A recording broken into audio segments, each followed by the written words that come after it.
the release. This is what I did with Swaaag. So what's Swaaag and Christina? Where is Christina? She left. Christina had mentioned it. We are a video messaging app for teenagers. So at Swaaag, we actually focused on creating a venue, an app where kids in the age 8 to 18 can express their excitements, their moods, and their love the way they do when they meet offline. How did I get to this idea? David, my kid, is 13 years old. And a couple of months ago, actually 23 months ago, he came to me and said, "Hey, Dad, I have to talk to you." I said, what's up? He said, the way social media works today sucks. I said, wow, that's bold. I said, what you mean with that? I said, well, it was not built for kids my age. I said, okay, go on, sounds interesting. When we meet offline, when we are in a peer, right? He's 14, imagine now, 13, 14 years old together. We have a lot of emotions. There is this vibe, this hormones flying around, right? And who has actually teenagers? Nobody has teenagers. You have teenagers? Brothers. Yeah, okay, that's valid, right? So you know what I'm talking about, right? There's this vibe. And I say, well, when I go online, the medium internet is a cold medium, right? Was not built for kids my age. So I feel limited to express emotions. And I said, shit, that's a huge pitch right there. And by the way, the last time I think he pitched with me on stage. Yeah. Did you see the video? Did somebody see the video? Anyway, there is a video floating around. So I say, wow, that's a cool value proposition right there. What if we can create a value proposition, a product where you can express emotion? So at Swaaag, we empower them to capture thrilling times, share it with friends. The friends can upvote it. They can upload it by using emojis that have a value 1 to 500. So it's not just a visual thing, but once you drop, a kiss has a value 1. If you laugh what you saw, you can drop an Oscar, it's a value 500. So the ones who receives it, they basically collect those values and they get visibility on a leaderboard. So share thrilling times, get upvoted, and get visibility on a leaderboard. Now imagine on high school, what this is all about visibility, being cool, being connected. Now, what I did is, at the beginning, to turn the loop and to the fundraising, is I created this value proposition, and I went to influencers that influence teenagers, right? Viners, YouTubers, Instagrammers, right? With no product. And I told them, how about you being more connected with your fans? How about you receiving kisses rather than likes and comments, right? I mean, of course, not everybody was open to it because they were not able to see a product, but, hustle, and I got the first one. And I got with him on a campaign and said, what if you pre-announce it, okay? You pre-announce it on YouTube, you pre-announce it on Instagram, so that your kids or your followers, your fans, can actually pre-sign up, okay? I say, cool idea, I'm one of the first one. I sold the picture of Silicon Valley, saying, hey, you imagine you being part of Snapchat early on. Fuck, huh? It was good. And that's exactly what happened. He pre-announced it on his channels. He pre-announced it on YouTube, on Instagram, on Snapchat. Guess what? We prepared, in the meantime, a iOS and an Android version, but not of a product. We did a batch generator, what I call a batch generator. So what's a batch generator? Once you downloaded those batch generators, it was basically giving you just a number, number 1, number 2, and it put you just on a virtual line, right? Does it sound familiar? Have you ever heard of those strategies? Puts you in line. So basically, we created a so-called scarcity strategy, right? Which technically doesn't make any sense, but it's all about marketing, right? So within 3 weeks, we had 5,000 downloads and no product. And I didn't even have a team. I did the batch generator, I did it outside, right? Because again, for me, it was all about validating my assumption, okay? You can have awesome ideas, but how the fuck do you validate your assumptions, right? And I wanted to validate my assumptions in order to prove the value proposition, because at the end of the day, it doesn't really matter if the product is there or is not there, because you can already start your go-to-market. You understand what I'm saying? Say yes? Yes. Oh, no. Okay, cool, okay. So, and then what I did is I went back to the initial investors that I had contacted. I said, hey, fear of missing out. Look what's happening without a product. Fear of missing out, right? Can you imagine once I have a product, what the hell I'm doing? Boom. and I raised my initial seed round, okay? And with the initial seed round, it was much easier, to put the team together, because it's challenging putting a team together just on equity only. You have, to knock on 1,000 doors, okay? So that's, I think, a very valuable, lesson learned for you guys. Was it, is it something that you can apply in your business? Yes. Okay, cool. So, yeah, investor actually wants to put money in something which is cool. But, if you just behave like the other is behaving, you have the same strategy, right? Then the probability of you getting money is very low. So you have continuously, not just in the product and in the go-to-market strategy, but also, in the way you raise funds,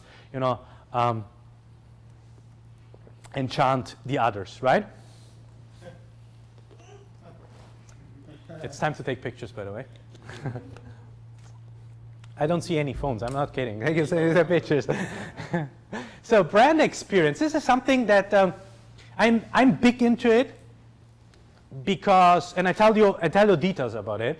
So what does brand experience actually mean? Does somebody know, or can somebody understand what brand experience means?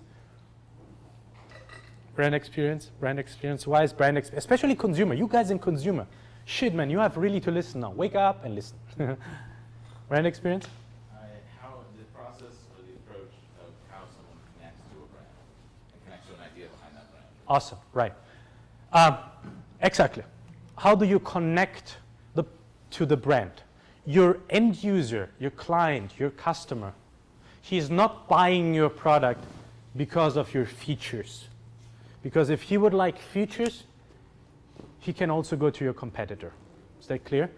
So the reason why they actually should take your product is because what the product makes them feel.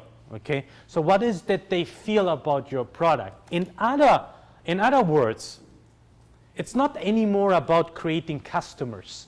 I have a customer. Because today you have a customer, tomorrow you lost it to your competition. It's about raising a culture within your company that creates fans around your product. I prefer having 100 fans that love my product than 1,000 users that just like my product, right?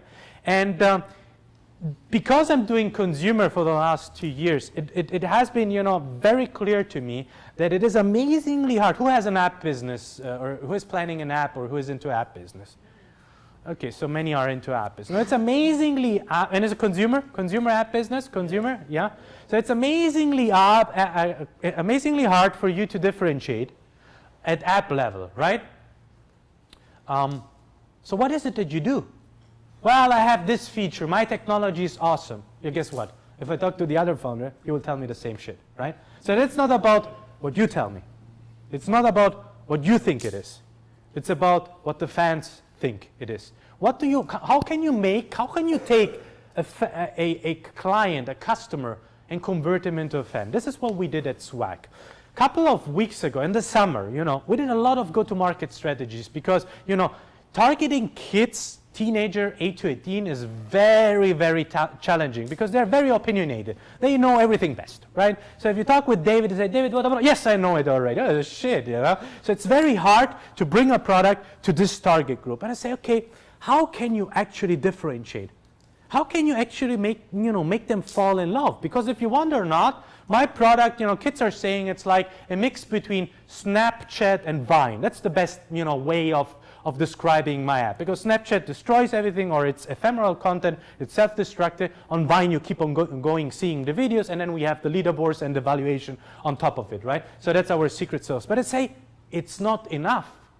It's not enough. Just features, it's not enough. Because when they wake up, they think of Snapchat, they think of Vine, they think of Instagram. So how can you actually take them beyond the fact of having a feature, right? And so we were in a whiteboard session with the team, and I said, how can we make them feel our product? How can we make them say, this is so cool, Swaaag, right? So we came up with a offline competition called Swaaag Times, okay? So this is the offline competition that we did. We focused on a geographical location, which is here, Silicon Valley, and we invited 30 to 50 kids in the age 8 to 18 to meet offline.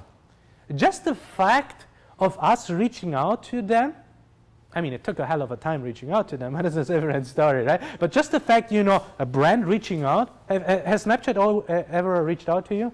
No. Instagram? So just somebody reaching out to you and saying, hey, we offer something beyond. So what is it that we offer beyond? We just focused on one thing. Forget Swaaag, the app, and we want them to have fun. What? A tech company wants? Yeah. Forget the app. We want them to have fun. So let's invite them. What does it mean having fun? Let's put some, you know, let's order some pizzas, some snacks, put them together on a spot. Now, when I saw 30 to 50, 8 to 18, so how many sisters do you have in siblings? Okay, now imagine that, you know, times 20, okay? All in one spot. Can you imagine the vibe?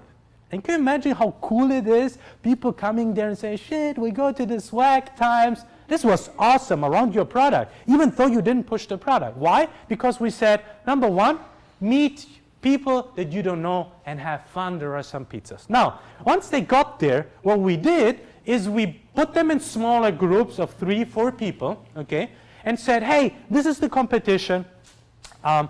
Capture and share thrilling times, okay, be very authentic. So they had to have their, you know, the smartphones with them. Be very authentic the way you capture those thrilling times. We have chosen a very cool outdoor location that they loved, you know, close to the shores here in Foster City.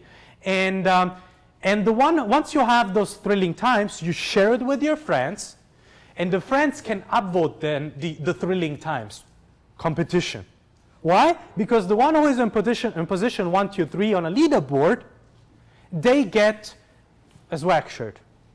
So it was not that much about the Swaaag shirt. It was not that much about the pizza. It was about the entire thing that we put together. And guess what? Do you see? So where is actually Swaaag, the product?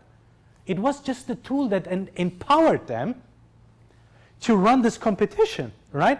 So we didn't push any advertisement, any marketing on them. We just thought out of the box and say, hey, I care that if you come, that you have fun.